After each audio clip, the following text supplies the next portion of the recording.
Hello বন্ধুরা, তোমরা সব কেমন আছো? আশা করছি সবাই ভালো আছো। অভিজিৎ টেকনিক্যাল চ্যানেলে সবাইকে স্বাগতম। আজকের এই ভিডিওতে তোমাদেরকে দেখাবো মেসেঞ্জারের কিছু গুরুত্বপূর্ণ সেটিং, যে সেটিংস গুলো করলে তোমাদেরই লাভ হবে। তো এই ভিডিওর মাধ্যমে আমি তোমাদেরকে দেখাবো, তো ভিডিওটা লাস্ট পর্যন্ত দেখবে, দেখলেই তোমরা বুঝতে পারবে। এখন মোবাইল স্ক্রিনটা ওপেন করে দিলাম, দেওয়ার পরে আমরা মেসেঞ্জারে চলে যাব। মেসেঞ্জার অপশনে এসে আমরা 3 লাইনে ক্লিক করব। ক্লিক করার পরে এরকম একটা ইন্টারফেস চলে আসবে। আমরা সেটিংসে ক্লিক করব। ক্লিক করার পরে হালকা স্ক্রল করে আমরা উপরে উঠাবো।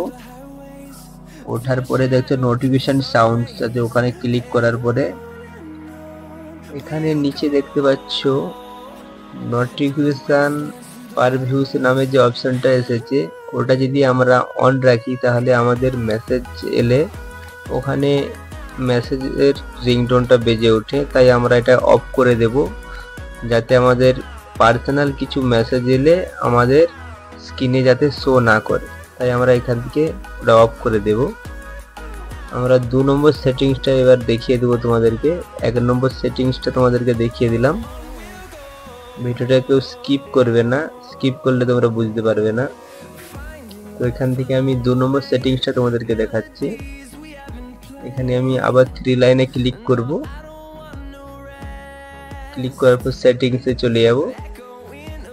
আসার পরে হালকা স্ক্রল করে দেখব আমরা, এখানে একটা অপশন রয়েছে দেখো, প্রাইভেসি এন্ড সেফটি। ওখানে আমরা ক্লিক করব। ক্লিক করার পরে এরকম একটা ইন্টারফেস চলে আসছে। একদম নিচে যে অপশনটা রয়েছে দেখছো, নিচে যে প্রোটেক্ট আইপি অ্যাড্রেস কল, ওখানে আমরা ক্লিক দেব। ক্লিক করার পর এটাকে আমরা অন করে দেব। এটা অন রইলে আমাদের যদি কেউ আমাদের মোবাইলটাকে টেস্ট করে তাহলে আমরা কোন জায়গায় আছি লোকেশনটা দেখাবে না।